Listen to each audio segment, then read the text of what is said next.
Ushumela abangangazi ngenxa kaRado makabonga uJesu. Amen. Abanye bangimema ngoba bayibangimema ngenxa abazi ukuthi uRado wenza ukuthi bangimeme. Ngoba babona ama clips lawana bese bengimema. Bangimenyiswa yilama clips kaRado. Amen. Hallelujah bazalwane. So we thank God for your service. We thank God for your service.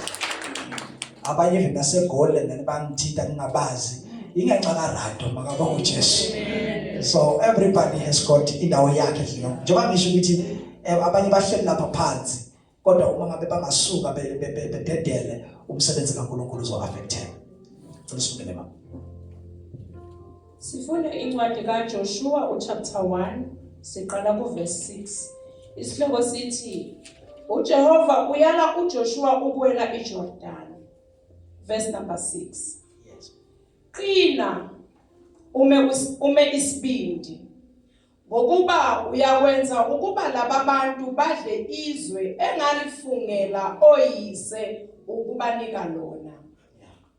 Qina kuphela ume isibindi kakhulu uqaphele ukwenza njengokomthetho wonke akuyala ngawo uMose inceke yami.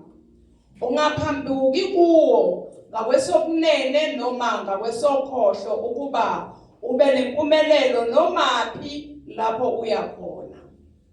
Le ncwadi yomthetho mayingasuka emlonyeni wakho kepha wozindla ngayo imini nobusuku ukuba uqaphele ukwenza njengakho konke okulotshwe kuyo ngokuba lapho uyakuhlahlamelisa indlela yakho uphumelele kahle. Yabonga mama. Father, we thank you, we bless you, we honor your name. Your word is faithful and powerful enough to shape our lives, to pull us closer to where you need us to be. Speak in this place, elevate us with your word. In the name of Jesus, the Son of God. Amen. So, last week is indaba ukuthi sifunda indaba ejwayelekile and also uJoshua la uthatha emva kokuhamba noma kokushona noma kokuthi edeparte uMoses ebuyele enkosini. And then so uNkulunkulu useyigcobela uJoshua ukuthi for this phase, next phase, and then I will need you Joshua ukuthi uthathe indima yakho noma uthathe libandla labazalwane ubase in the land of the promise. Makabonga uJesu.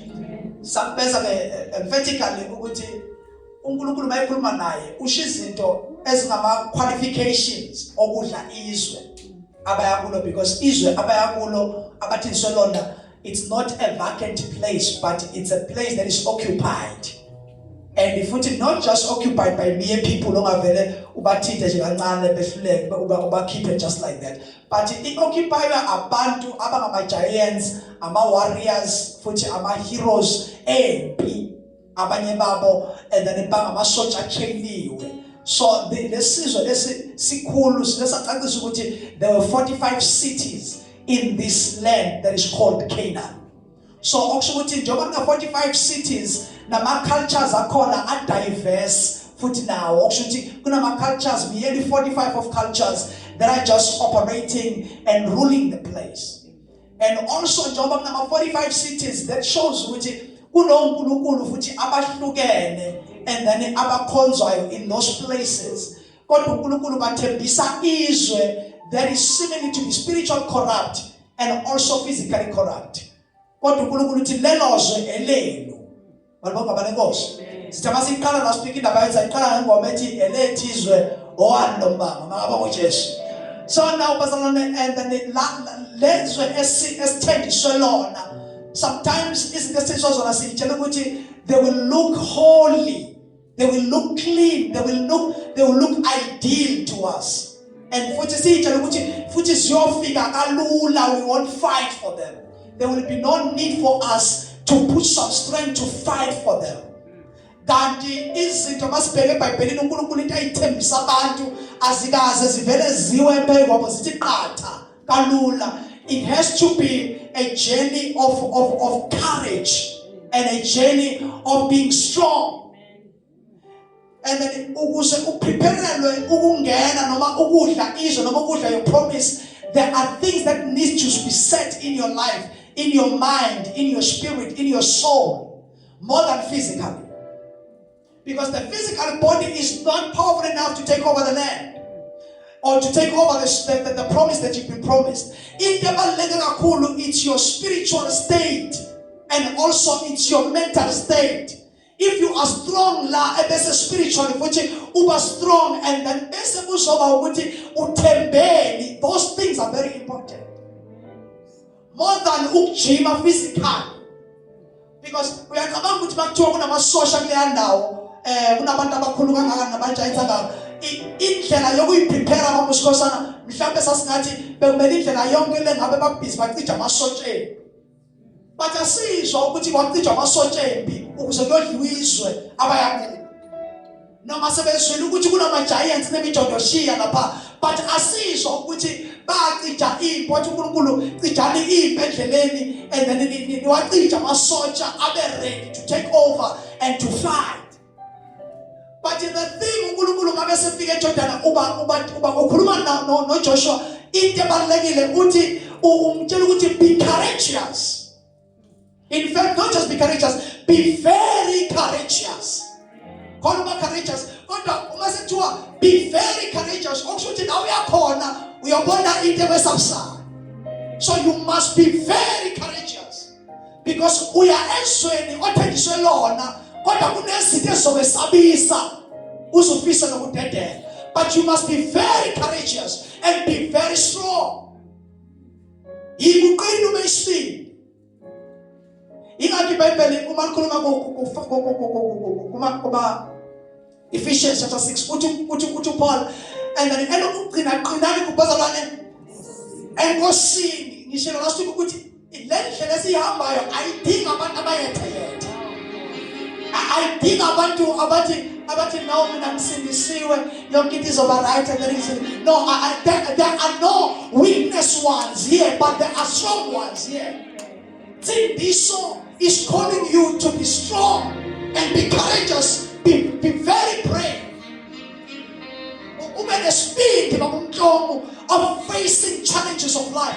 I will face our challenges of life and then with weakness attitude, but we are faced with courage, with braveness, not with physical strength, but spiritually you are strong, you are firm, mentally you are sure of what you are doing.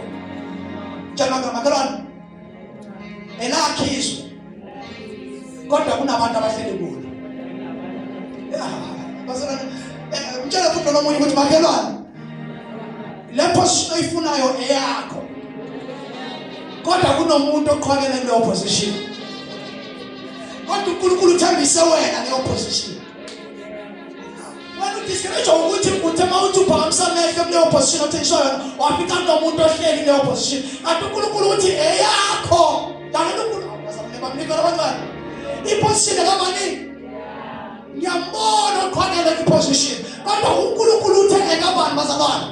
It's mine. It's mine. So much into kumele ngisebenze is not physical strength ukuyona nomuntu, but it's a spiritual, mental. And then I have to be strong and be brave and believe in what God is saying. You can't let it show because it's mine. Hallelujah, bazalwane. Elakhizo. In position here, okay, I'm going to speak about David. David uyagotshwa. Ugotshelwa iposition okunomuntu ohleli kuyo khamela uSaul. uSaul uyinkosi futhi ulibambilisa kuyabonakala ukuthi usenamandla futhi okuphatha akagugi nokufa ngathi akakasondele eduze. Ustrong uhlele estaleni uqhubeka kodwa uNkulunkulu uthi lo ngigobele mina inkosi over Israel but kukhona inkosi ekhona physical. Now you have to take what God is saying and believe it. uDavid akazange gijima ayoyitrainela ukuyona noSaul.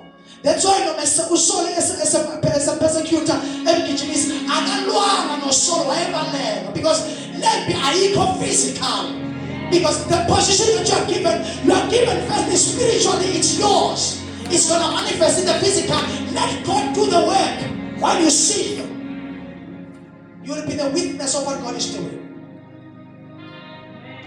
One of the good days I'm going to teach you about the verse that says, taste and see that the Lord is good. Masithi uNkulunkulu yanambithwa.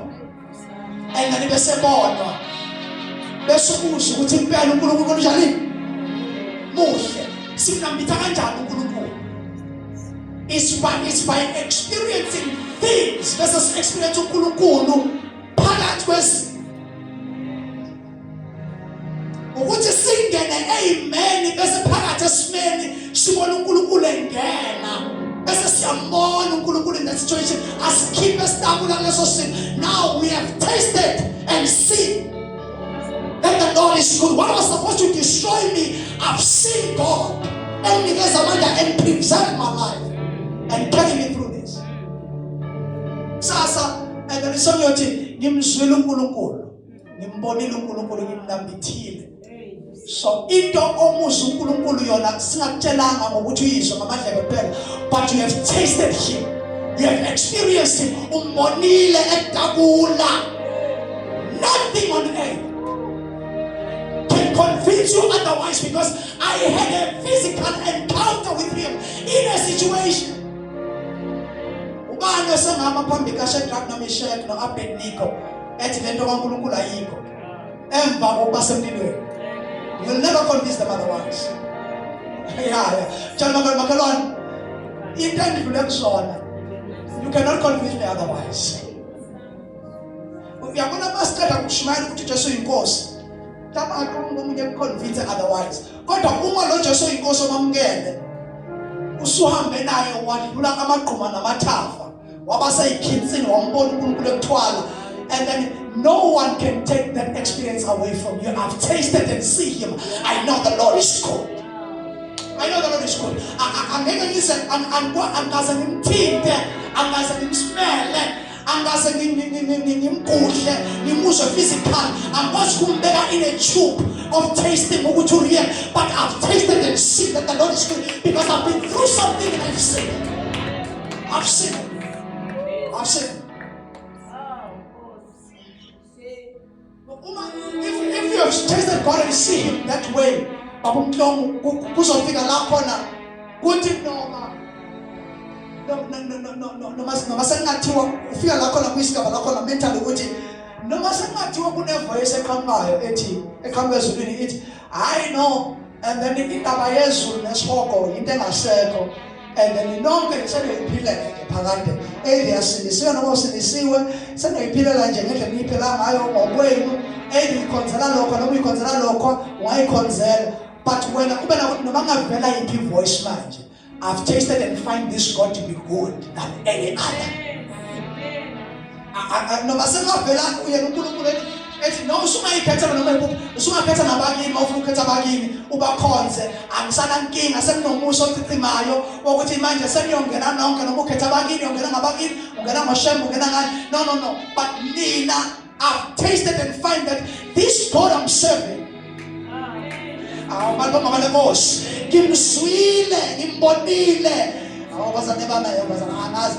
cannot take my experience and put it to you to be a conviction over your life, but it's the experience. Personally, ube too convinced about it. Uthi akekho umuntu ovela ngaphansi kulesasimo ngoba uNkulunkulu. Akekho ayedabula lapha and bonke abantu babengazi ukuthi kudlula ngoba uNkulunkulu. God alone. Yamaz, tasted and see him. The Lord is good. I never want to convince otherwise. What you going to be strong, be courageous. The land you are going in is not just empty, but it's a land full of giants and full of men and full of cities. But the land that you are going to, it's yours. Wow. Now come on, and then I get in a city. Ukube awathathangi katlo ngena in that city ayofela ngaphandle kwegama. Kodwa ngithi ukuthi athatha initiative isibindi leso. Isibindi ukuthi wazi kahle ukuthi lapha ngaphakathi mina segate la khona kunamasosha. Agade ungena kwabantu abanje because abadoda lobulephelo okwazi ukuthi labo bantu labo babe excommunicated bengasingcenye yesity. wawuthi mawulo black pen bese ukishona ngaphandle of the city, you are not part of us anymore. And then you cannot be part of because uzothelela abanye abantu. So wawukhishwa ngokomthetho, umthetho vele ukuthi ube ngaphandle akusisisono. Ngokomthetho ngaleso sigaba. So nani ngahlali in the city. So ukuthatha kwabo idathu lokusondela kule city nabo babenobulepheli bazi ukuthi umthetho awubavumi ukuthi bangene. Isibindi leso. Because ukukholwa ngaphandle kwesibindi, it will remain ukukholwa onganamisele onganayithela. Bazalwane, hayi ngoba ngiyamkholwa uNkulunkulu, ngiyamkholwa uNkulunkulu kodwa ngitshoda ngesibindi. Yeah, bazalwane bami, uyamazi uNkulunkulu ukuthi mkhulu and you know ukuthi he is able. Kodwa into oshoda ngayo yini bazalwane? Isibindi of taking over. Njalo izinto kuba ngathi uyayincenga Nkosi mawungilekelela and then ngiqalele into ungilekelele ngiyenze lokho nalokho. Uyazi ukuthi uNkulunkulu he's got power to give you that, ukunikeza leyo nto. Njengoba usuyicabanga uyithandazela because you've got power to do it and to execute it. But into esalayo usaletheni unefear to start. And uNkulunkulu angeke ezehle zokuqalela. The only thing he needs from you is courage. Be courageous. Phela bazalwane iKenani kwakwelabo. Kodwa lalizohlala likhona iKenani lidiclare ukuthi elabo kodwa bengalidli until they are courageous to enter. Ithembise ikhona eBhabhelini tells more than 8,000. Zonke lezi ithembise izaBhabhelini ezakho but isiyohlala zikwiphepha until you take idathu ube nespeed. So I'm tired of living here. I want to move. I want to take the blessing of the Lord and materialize them. And then if you look pila ngalo. Nakabona Jesu. Mina bayechokhola bazalwane. Mina ngiyakholwa kakhulu ukuthi wena uyakholwa enough. Usukholwa kwizinto enough. Yeah. You have fed yourself with the word enough. Enough to convince you enough ukuthi indeed God is able. That is beyond the shadow of a doubt. You know that. You have asked them. It's beyond the shadow of a doubt ukuthi usuyazi by this time ukuthi God has got good plans for you, to prosper you, not to harm you. You know those promises. You see, we ask ukuthi uNkulunkulu akafuna ube semsileni, ufuna ube sekhanda. And then already have established that fact. You know it. You know that. That's why in terms of qualifies me, you know it. But there is something that is lacking. Is that as much as uNkulunkulu enikezile zakho lezi zinto, but you are not going to access them until you are courage enough to go on and take over the land. Yeah. Kufuneka abantu abanesibindi to take over promises. Kudingeka abantu babe nespeed. Ngithanda speak. Awungabi umzabane. Othi no thina phela sinjesi and then ithi iBhayibheli si gently. No, but gently is not weakness. Bazalwane bami. Akusikuba weak, akusikuba yethe. Akusikuhlehlela nyovana, akusikukwesaba. Thina siyaqasha ngo gentleness no humbleness. Humbleness yenza ngafuni nje ukuba that aggressive in attaining things. He attain with humbleness. And then humbleness is not a posture of the body. Humbleness is the posture of the heart. Because ngingenza kanjena ngithi izinto ngiyaphatha ngothola ukuthi iposture yeheart ayisho ukuthi ngihumble. Because it's the posture of the heart. So now every time akuthiwa iminyango bayivalela eminye iminyango ivaleka because you are not courageous. You have to be courageous now. Be strong enough. Fight enough. Asafuni songa thina ukulwa. Sifisa kakhulu ukuthi sithanda izinto bese senze njani? Senzeka. Hayi kokwenzeka miraculous. Kuleka miraculous akukho miraculous. And the miraculous is the fact that uNkulunkulu ukuthembisa izinto ezinkulu. That's a miracle by itself. That's miraculous. So now no miracle is available for wena. But the problem is where? When are you going over to take over the land? When are you going to miraculous uNkulunkulu ampelo? Unganisebenzelanga. Yeah, bazalwane bami. And because even nokulithatha, it's not like you're gonna fight. uNkulunkulu udinga ukuthi ube courageous to step across. Even nokuwela iJordan is not about ukuthi ngibone kumele baphephethe bethi and ukuzofuneka bezame imizamo yokuphehlulwana. No. It just needs your courage. Until you're courage enough to step over Jordan, it's all. The only thing that is lacking is provision. We have already provided, but the king also touching to the world. Hallelujah. Our souls are born among the providence of God. We are just funded by Benin until you are courage enough to step across. Hallelujah.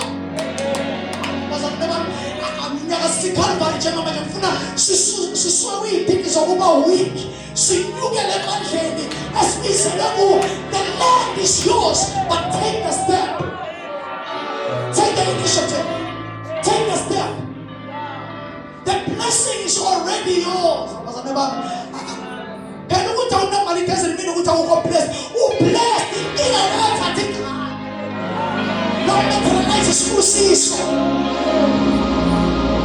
Hallelujah. Tell my God, I want to step over.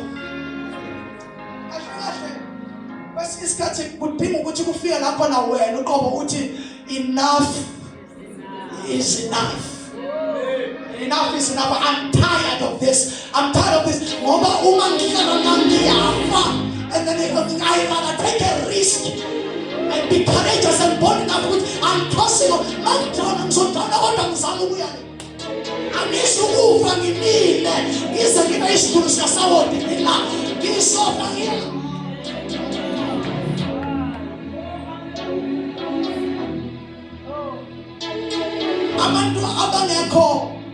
courageous enough.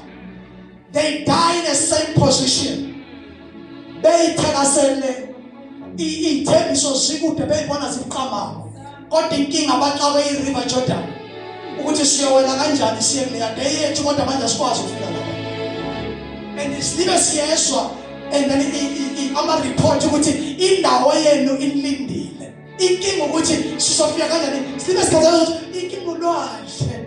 Inkinga iRiver Jordan siyowela kanjani siyayibona ayibhekile kodwa inkinga ayibhekile kodwa inkinga. And the only thing to do when no walk is just to take the risk and be courageous enough to cross. Because ungamhlela ngapha usofufelela ungenalutho kodwa uma decide to cross at least ngiyofanga uma kuthi yafiwa at least kodwa anyufela ndawonye yofangishima. At least I'm you, Fanche, Janefina, and the manager of Master Sanction, and the bottom of me, give you Fanche and Kawe, even Kichi, on my Mongo, Kashane, Amakawe, our very next thing, what after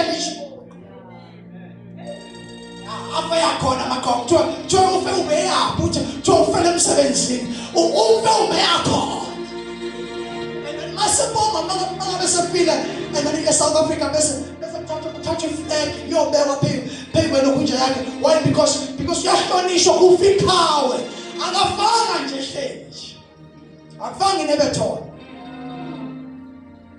wafenzana ufe yakho awumalonga malenkosi. Don't die in this place. You rather die going. Yeah. Don't die in this position. You rather die running.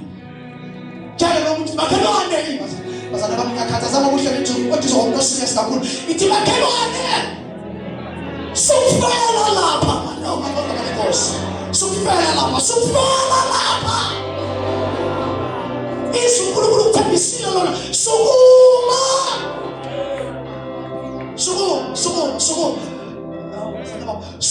sukufela endaweni yokulibe uyisola for mistakes of yesterdays.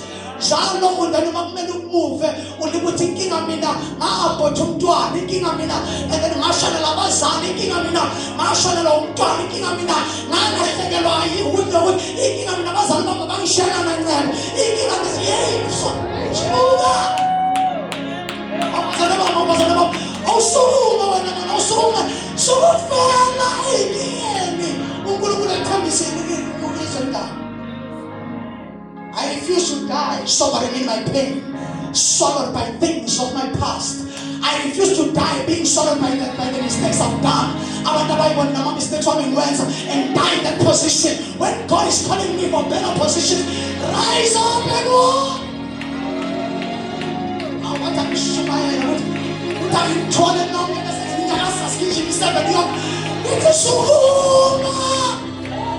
Time to rise up. It's time to rise up. It's time to stand up.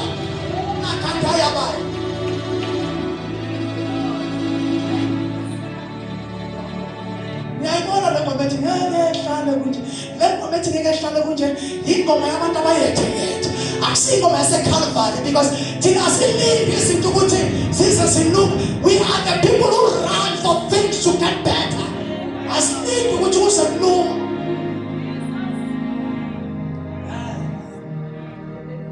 Complain about the entire Israel people.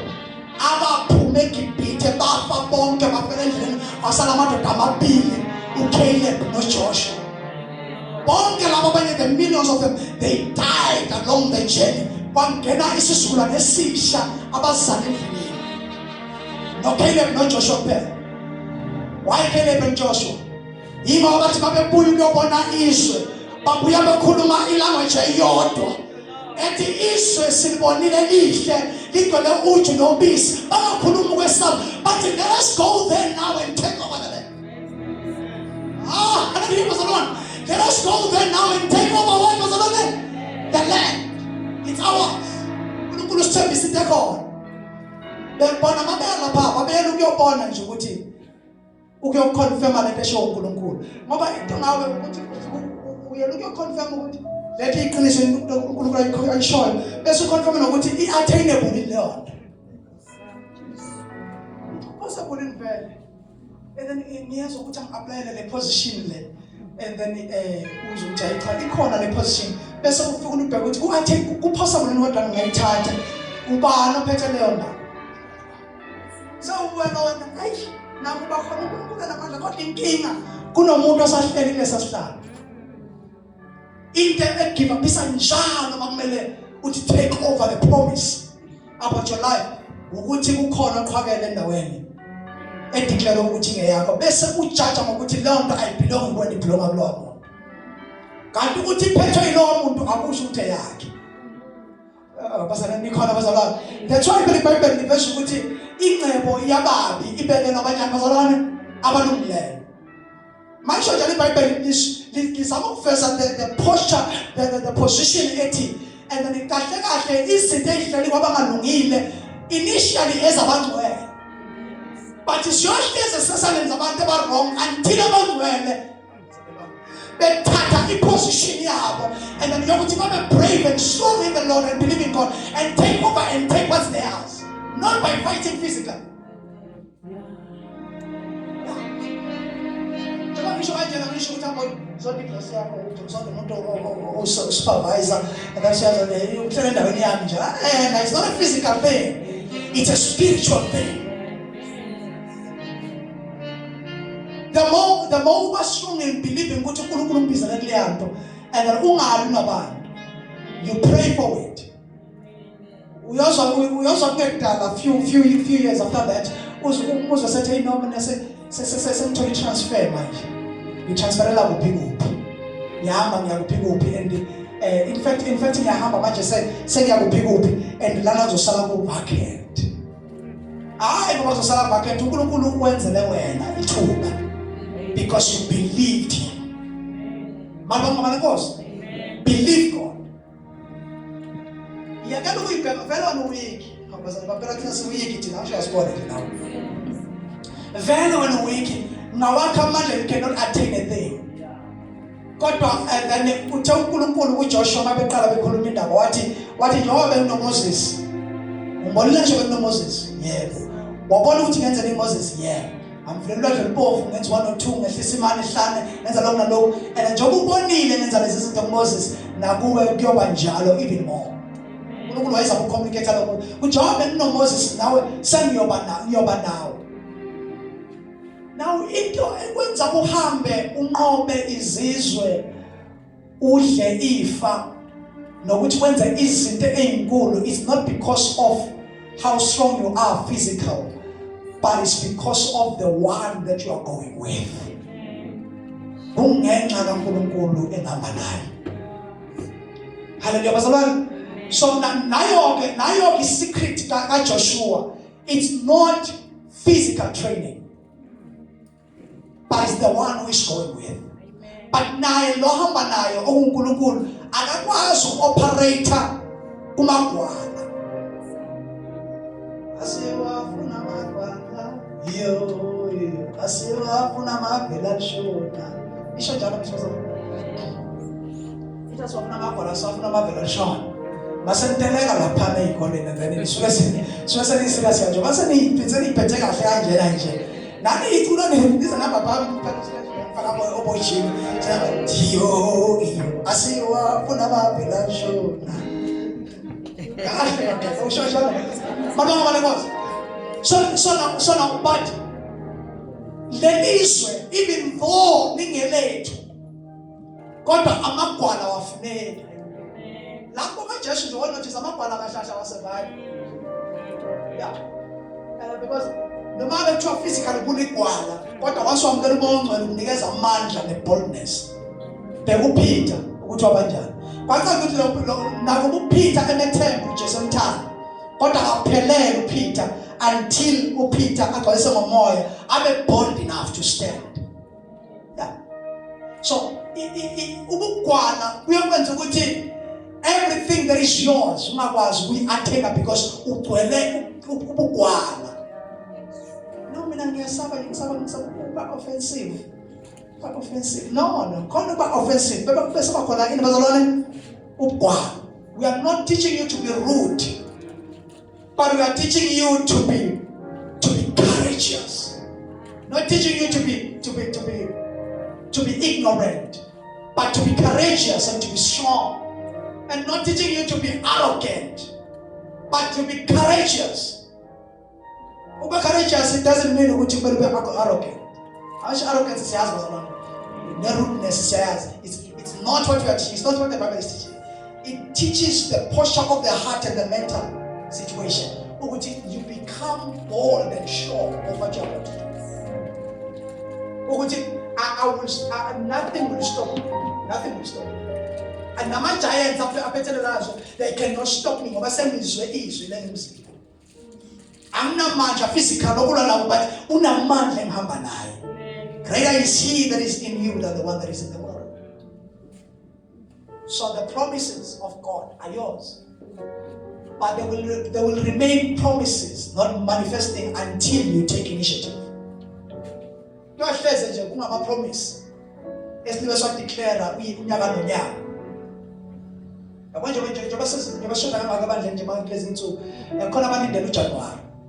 Ujabana kaJanuary ke ufuna kahle ukuqala kahle izinto zakhe. Sisicala ama declarations. Kunkaya wenza ama declaration uqede. But if ungekho courageous to take initiative over the things that you have declared, uyophela futhi unyaka ungekho lokhodo ukuachieve. Why? Because you were scared. Umzalo lo timid. Umzalo lo sabayo. Umzalo weseza athi mangabe ngihluleka abantu bawuthina abantu. Abangihleka nathi abase ngivule ishop esebangaseza abantu baye ko my friend. You will never start anything. Why? Because njalo mawuceba ukudayisa amaklabishi into it's about ngisebenza esikole. Every time you think about it, yeah, abantu bazothi. Mawuceba ukuthatha amaswidi uyodayisa esikoleni and then ukuthi sengimile lapha ngaphandle then ingane zami seyihleka ngaphandle kuthiwa bhekana mama kaSipho ngidayisa amaswidi lapha ngaphandle. Every time the only thing exciting ushaya kwesaba. You are never strong. You are never courageous. Njalo uhlezi uyibheka ukuthi yini, you personally, you will never find things that are convenient for you. Umuntu oligwala ayikho into convenient for you. Because yonke into inezizathu ezinesabsayo. Yeah. Yonke into inezizathu ezinesabsayo. Kamnye kuba ngicabanga ukuthi nje ngizodayisa amazamba lelo nyaka nje ukuthi bese nami ngifaka lokhu phansi ngifaka izitshalo phansi amazamba futhi and then kuthi asakushila lo muntu aphinde kuye ukuthi we bese niyami izulu kuvele kuguguleka konke kuphela ngale mali yami yokugcina bengiyizame ngayo. Barifanini ngaleyo ndlela kuguguleka. Because ama-chances amaningi ukuthi khona win and less chances ukuthi khona fail in this. So ushayeka le percent elikhulu lokuwina kulento over 30% or negative. Ngakho uJesu you will be discouraged because of less percent, because abantu abangabagwala bahleze banalo 20% abawubekile nje ukuthi weyizathu ezibaphushela ukuthi bangayenzi into abafuna ukuyenza.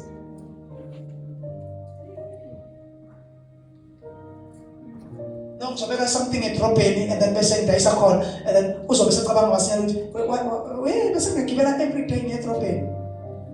Bese ubuye futhi enye idea ukuthi okay ungayenza la ekhaya, uqala la ekhaya bese udeliver and then udayisa la ekhaya bese udeliver. Bese ubuye ukuthi what if ngeke abasezi uzoyithenga. Always you've got something that pushes you away. Always you've got something that pushes you. But in time ukuthi bazalwane, do not use negative things to control your life. Use positive ideas or positive contributions in your mind and in your ideas to pursue your next level. You will never be anything if you always feel like your kingdom is a crusher in your hands. What about everything is going to be well with you? And the more you believe it is the more I will apply the principles. Somehow you are meaning that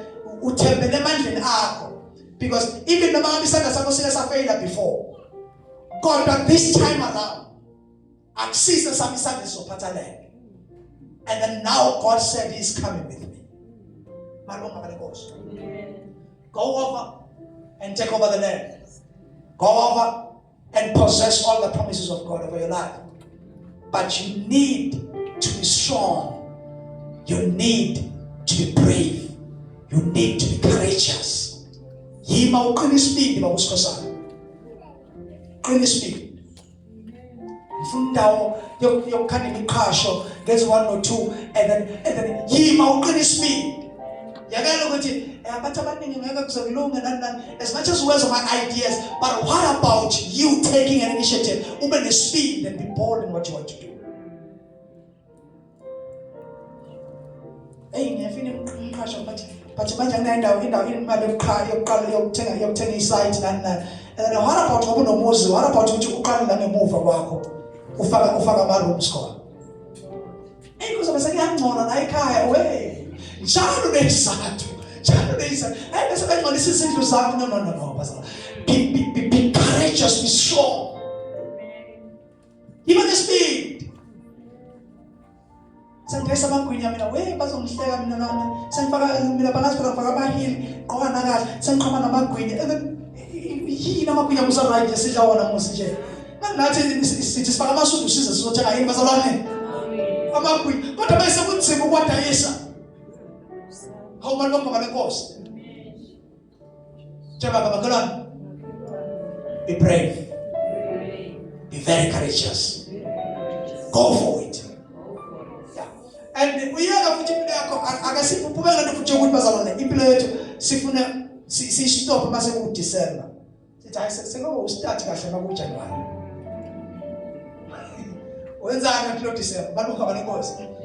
And then I never tell I should this January. We have to jump up in something I call about December. because ama-customer amaningi abantu bapenda imali eningi manje bafuna uqala into ey'nwele uqala manje itravi manje everything and then vele kushaya uJanuwari usuqalile vele usune-capital usuyaziwa and then njalo wena yonke into yakho no mina ngizoyiqala kahle kodwa ukuthi iJanuwari bese ngithi start nabo abantu baqale ukuyofaka ingane esikoleni abanazi kasokwathena abanazi namagunya wadayisayo sesiyawashalazela nje uJanuwari ziyakhala then ingane zesikoleni kunjani njani and everything lo start kaJanuwari awuyeke ukuthi impilo yakho njalo uyithembe ngoJanuwari. I want to do it. If I want to do it, I want to start now. If I want to begin now. Any time is a good time to start. Omunye give up on September, give up on September. I have also paid in now. Umuntu wathi super over to call time is there. So tell me what I'm calling. No, very super in no, I pay. And the again because kwanokuthi uJanuwari and then ula economy yethu ukuthi impela impilo yethu iqala kahle ngoJanuwari ayiqali ngoJanuwari and iqala ku-Christ impilo yethu. Amen. Lethu ukuthi impilo yethu yonke siyiriva around the clock sinika isikhathi amandla of our life. Mina nayikade ngafundisa musu ukuthi thina kahle kahle sibadala nesikhathi before time we were in God. We operate from eternity to time. We don't operate from time to eternity. We operate from eternity to time, from time back to eternity.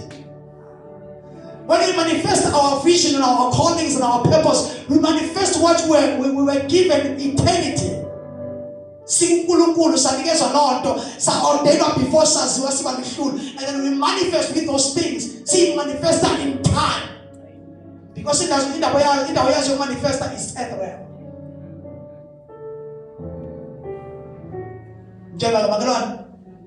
Ziyaliwa mJanuwari wena yenza into ofuna ukuyenza malonga malenkosi and January makalon do not wait until 1 January because ngakathi kwashula obeka kwashula lo wanje nama resolutions nama resolutions lawa asha ukuthi I'm sure it's you're going to operate like convert. It's just a thinking process. Once yakshaya ngeyi-1 yangenza ngeyi-1 wathi izama mina ngeyi-2 and then kuyophela inyanga leyo sithi ayisakwayibona kahle ngomaqala unyaka ozayo indlulile ngoJanuwari because ubuyitshela ukuthi uzoma uqala ngoJanuwari vele yonke into yakho besenze njalo bazalwane ithi boom. So ngenxa ukuthi uyifundise lokho iqondo yakho you always fail. You fail because of your mind. You are not sure. January, December, March, April, February, you can still start anything, anytime. Do not start things because of time. Start things because of who you are going with. God Himself.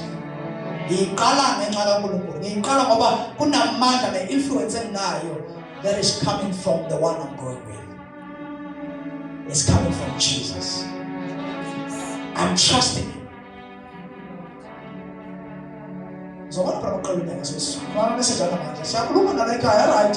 We are beginning the year, now you start this, or we are calling the gym, and then good thing things are called gym.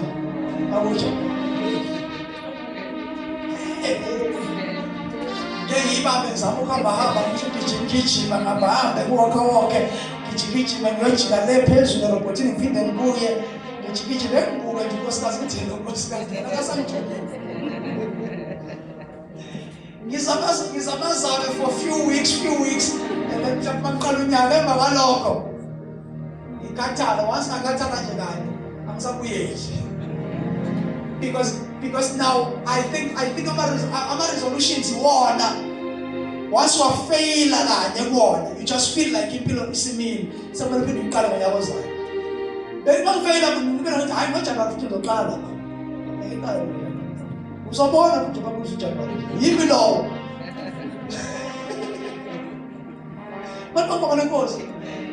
now we need to change that attitude because I7 said let us be courageous. Our senses into from the relationship that we have with Christ. As he ends into because of time only, but it's ends because of who we are coming with. Amanda swatola nguye. khona umuntu mhlawumbe uhlele ne-idea serious unawo wonke and afuna lokuthi ngiyoqala kahle ngoJanuwari khohlwa and then ungabi nesikhathi iqale anytime when you are ready to start the thing. Don't wait. Be brave. Be very courageous. Be strong. As I'm closing, Matthew chapter 11 verse 12. And from the days of John the Baptist until now, the kingdom of God or the kingdom of heaven suffered violence, and the violent take it by force. From the days of John the Baptist until now, the kingdom of heaven suffered violence, and the violent take it by force.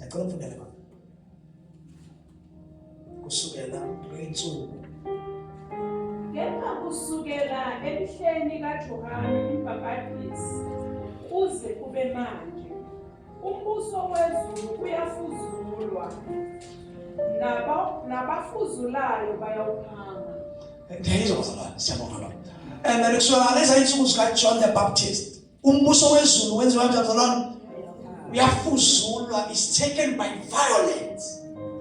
And now laba abawufuzulayo bayawuphanga. Actually, they go forcefully to take it.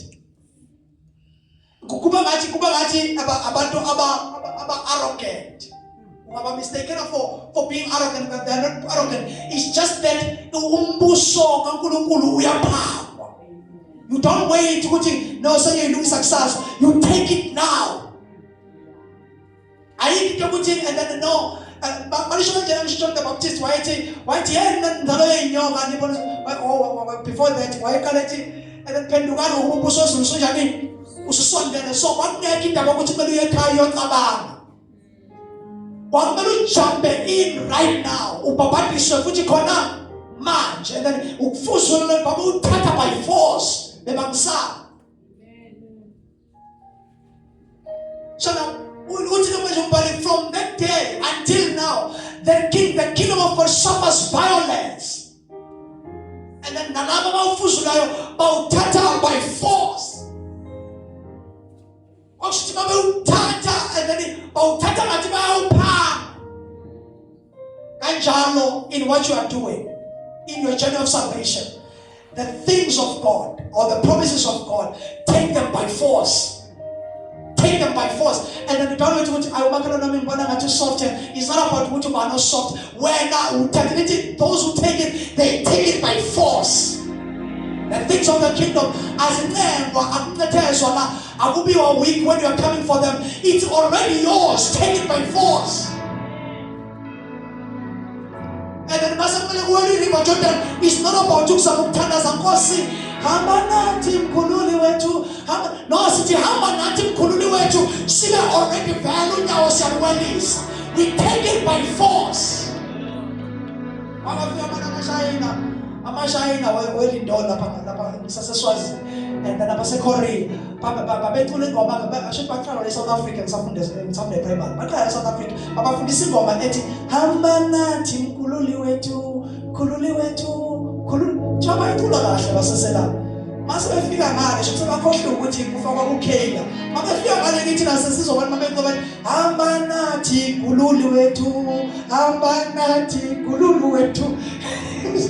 So sakale sadideka thina singamaswati kululu yini Lord. Sayibamba lethu bazakuthi kululi wethu balunga bale Nkosi. So now I'm trying to say sithi siucula umkhululi wethu noma ukhululi wethu kodwa siucula sibe take it by force, stepping across. Sithi sithandaza sithi Nkosi hamba nathi sesiya take over kodwa sithandaza singamile.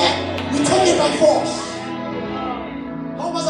Sithi sithandaza ibhizinisi emva kwamakhulukhulu ukuthi balilunge asithandazeli sihleli phansi sithandaza sihamba. Akabonga uJesu. Sisithandaza lokufundisa ukuvula kwethuba esikoleni ukuthi siyofunda sidelele Nkosi sigijima sithandaza sisendleleni vele siya-apply we are going forward. sithi sithandazela imali yokufunda, asilindi imali isihlokhe ebhenki, already sisendleleni yakho, we take it by force. Ayabaya kasane asilindele lutho eyani imisusu, akusapho ukulinda, sithi sifuna umsebenzi vele, sithandazela already siyanokha. Already moving over the force, already sponsor our service, already we are doing something.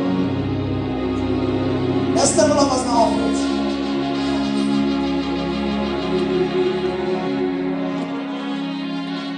And number one, uthatha by force. Number one, now by force. Abalindi amanzi azavuleke this time.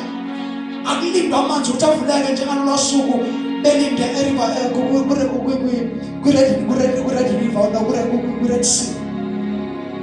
I-Red Sea kwalindwa ubusuku bonke uNkulunkulu ebiza sebenza amanzi, ephehla amanzi wavula.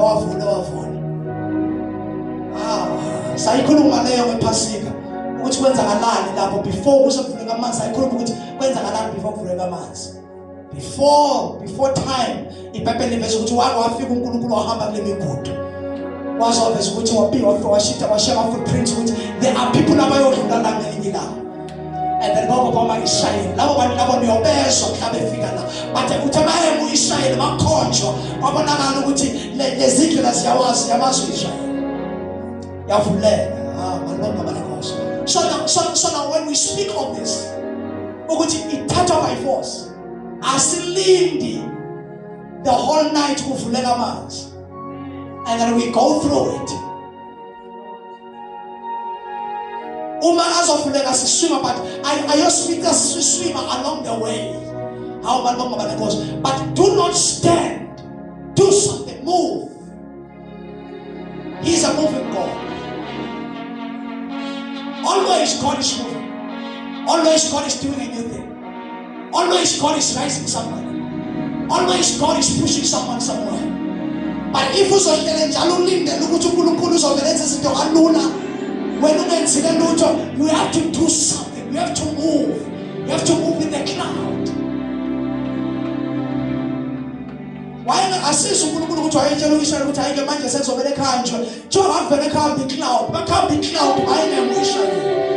Wawulandela icloud, mayimi icloud naye besiyama. How much nothing will stop you anymore. We take it by force. We take it by force. We take it by force. But I want you to have that mentality. Which we take it by force. Drugs. And then usungengile wancenga enkosini and everything. Kwesi isikhathi ayidinge kuncenga. Abantwana bami, I take them by force. In the name of Jesus. I take them by force. And then unomndeni ongafuna ukusindiswa. And then it's time, it's high time. I take them by force. In the name of Jesus. In the name of Jesus. In the name. Izinto zami azilungi isikhathi eside. Sengicelile, it's not ukuthi awuthandazile enough. Uthandaze enough futhi uzwakele Nkosi, ukuzwile wakuphendula. But manje dinga isibindi, take it by force. You have to step across. Kunosathana libe emindleleni yakhe kudelaya. The delays are trying to push you away until you die in that position. But I'm not going to die here. I'm moving by force. I'm moving by force. I'm moving by force.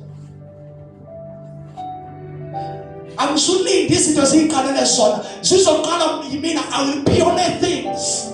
I'm moving by force. I'm not waiting for things to work together. It's almost it was what I mean, and they have to align because I'm taking them by force. I'm leading destiny. I am the destiny myself. I'm moving by force. I'm moving. And then in destiny, I am the destiny. In purpose, I am for the purpose. I'm moving by force. Nothing is going to stop me for nothing. Nothing. I'm going to be what I'm supposed to be. Open your mouth and you are. Open your mouth and you are. The devil is a liar. The devil is a liar. The devil is a liar. Don't be cute. I understand you are very cute, but move this time. Move this time. And then 8 years in July, it's time to move. Even your body language must say something. I am moving by force. I'm taking it by force. I'm rising by force. I'm taking the next step in my life by force. I'm moving spiritually by force. I am moving by force. Even my hands are gonna work this time. I'm moving by force. Everything I touch by force is changing for the glory of the living God. I want to know morning I'm taking them by force. In the name of Jesus. In the name of Jesus. We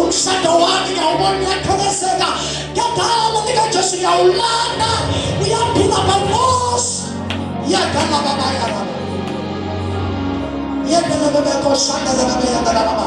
Academically, this is not my portion. By force, I am rising. By force, I am rising. By force, I am rising. I am rising. I am rising. I am rising. I am rising. I've been down for so long. I am rising. I am in the blood for so long. I am rising. By force, by force, by force. Spiritually, I've been drowning. The enemy thought he got me. The enemy thought he got me, but I am rising. I have been losing things for a long time. Not again, not again, not again, not again. Not again, not again, not again. Not again, not again. I am rising.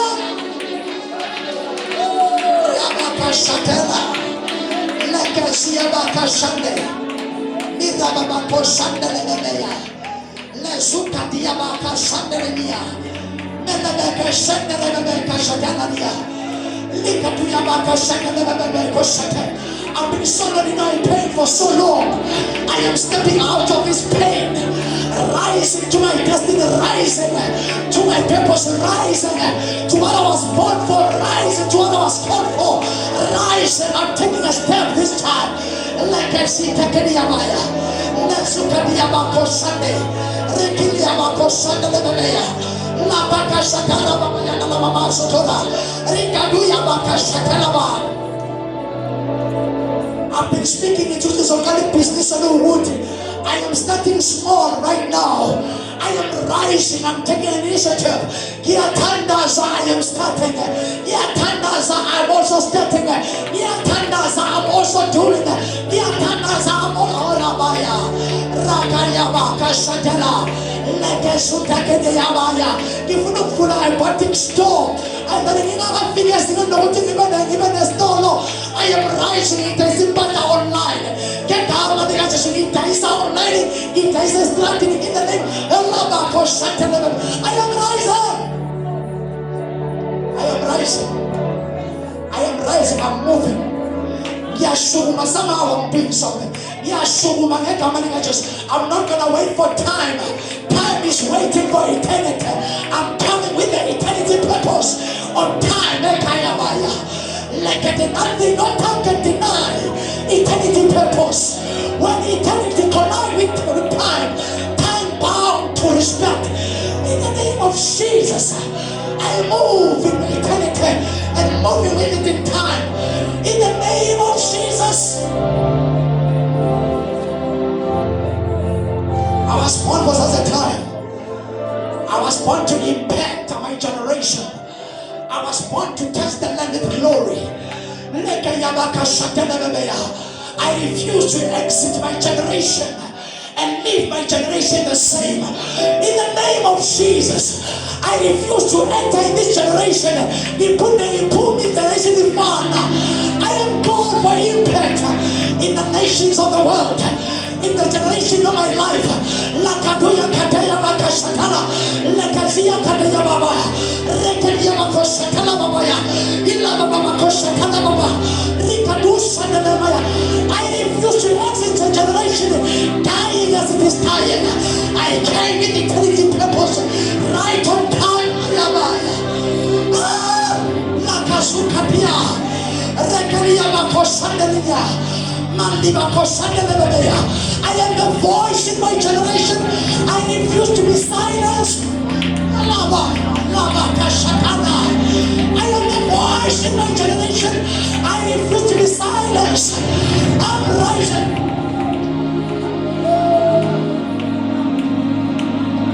I'm rising. I'm rising. The devil is a liar. Well, the devil is a liar. The devil is a liar. The devil is a liar. The devil is a liar. In your generation, you came for a purpose. You came in this generation for a reason. You must refuse to leave the generation the same.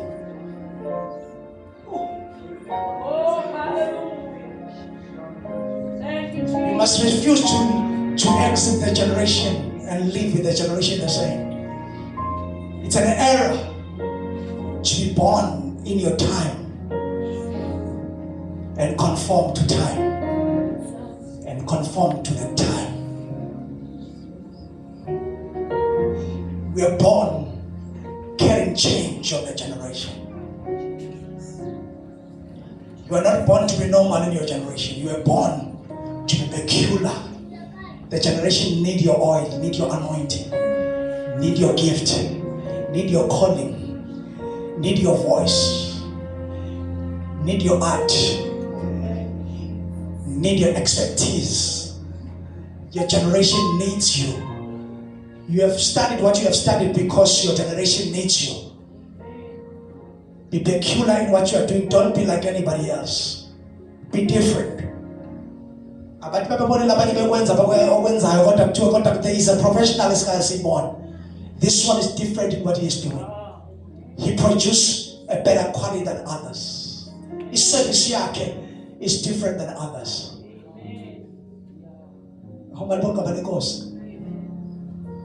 Refuse to be the same.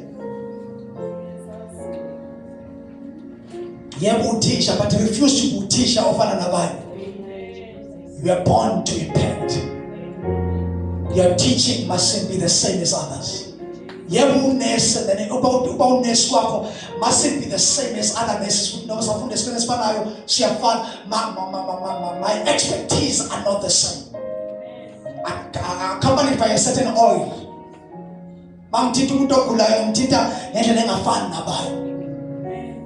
There is an oil. But are the same tablets. But because of the oil that is accompanying my life, people are healed. Because you guys who don't are the same tablets, but he carries an aroma. Oh yeah, but he carries an atmosphere. But you don't tell and you don't do so. And then you go to hotel about fun. Because when the doctor touches you, he carries an aroma. So from the song the duty, of course, got to know and then something that is glorious. You are called to bring a mark in this land. Not only in preaching, but all of us were called for those who talk, for that what you are doing, to be peculiar and different and impact the nation. Occupy until I come, says the Lord. Occupy until I come. Take over the space. If you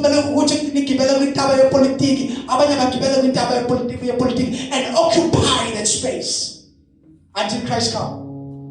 Take over and influence the land.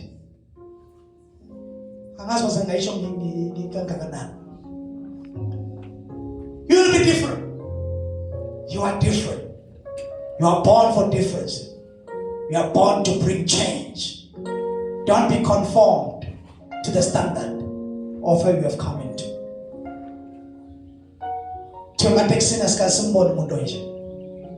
She carries a certain aroma. She carries a certain essence. Itayenza ihlula madoda. Kodwa yena kule mboni, she brings change. Refuse to be the same like others. Ngiyacela uMama Night as we are about to pray for the sick.